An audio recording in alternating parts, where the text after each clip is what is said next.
Vamos a recorrer casi un siglo de transformaciones educativas en México para responder 3 preguntas claves.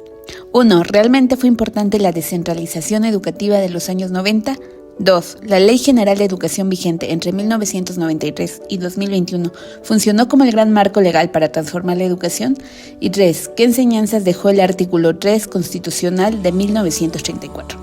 Acompáñame para entender cómo estos momentos han marcado la educación que conocemos hoy. Texto general: el sistema educativo mexicano ha estado en constante búsqueda de equilibrio entre centralización, autonomía estatal y participación social.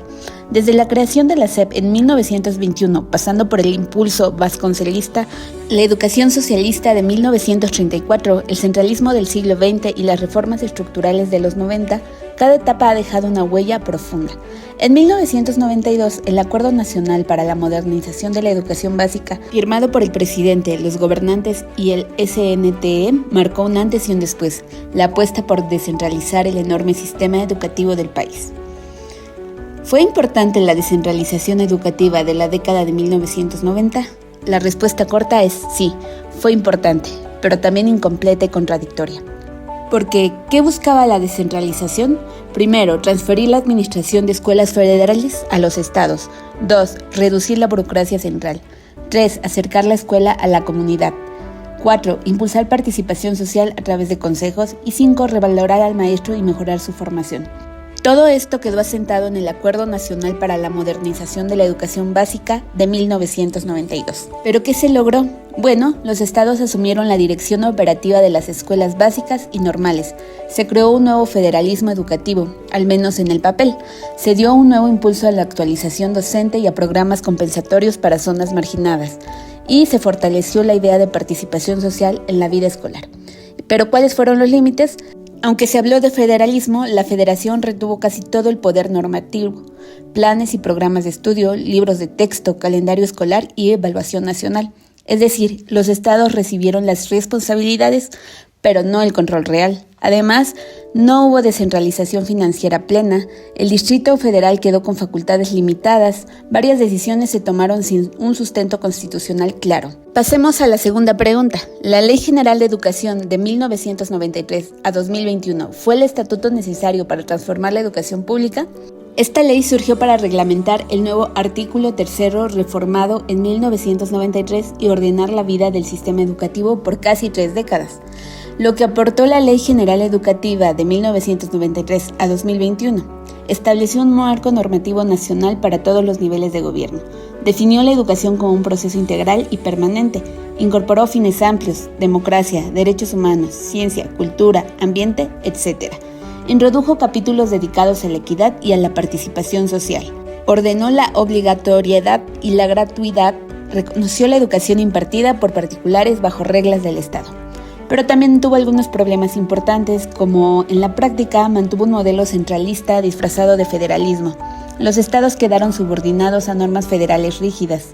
Persistió la confusión entre educación y escolaridad. El artículo 75 protegía en exceso al personal educativo y debilitaba los derechos de los alumnos. Los consejos de participación social existían sin facultades reales. La prueba más clara, la reforma de 2013. Con Peña Nieto, la Ley General Educativa tuvo un giro profundo. Nació el servicio profesional docente, se fortaleció la evaluación mediante el INE, se impulsó la autonomía de gestión, se ampliaron los derechos de padres al supervisar y evaluar el servicio educativo.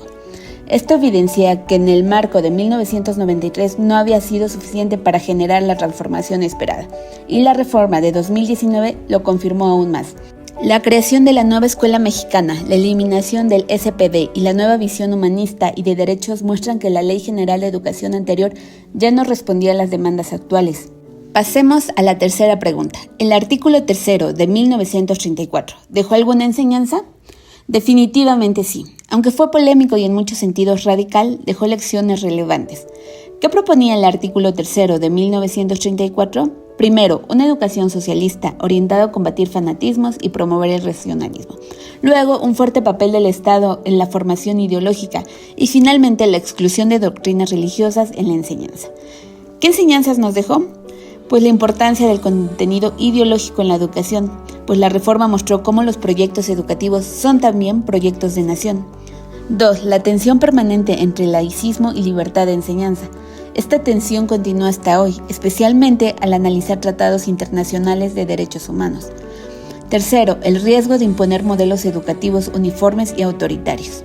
La experiencia de 1934 evidenció que la educación no puede funcionar como un mecanismo de adoctrinamiento.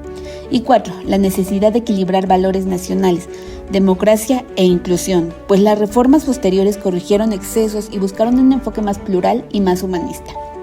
¿Con qué nos quedamos de todo esto? Pues que la descentralización de los 90 sí fue muy importante, pero más administrativa que federalista. También que la Ley General de Educación de 1993 a 2021 ordenó el sistema, pero no alcanzó para transformarlo profundamente. Y por último, que el artículo 3 de 1934 dejó lecciones muy valiosas, especialmente sobre el papel del Estado y la diversidad educativa. Con todo este recorrido nos queda claro que la educación mexicana sigue siendo un proyecto en construcción, donde cada generación aporta una pieza nueva. La tarea ahora es aprender del pasado para construir un sistema más humano, más equitativo y verdaderamente federal. El futuro de México pasa por sus escuelas y su historia educativa sigue escribiéndose todos los días. ¡Hasta la próxima!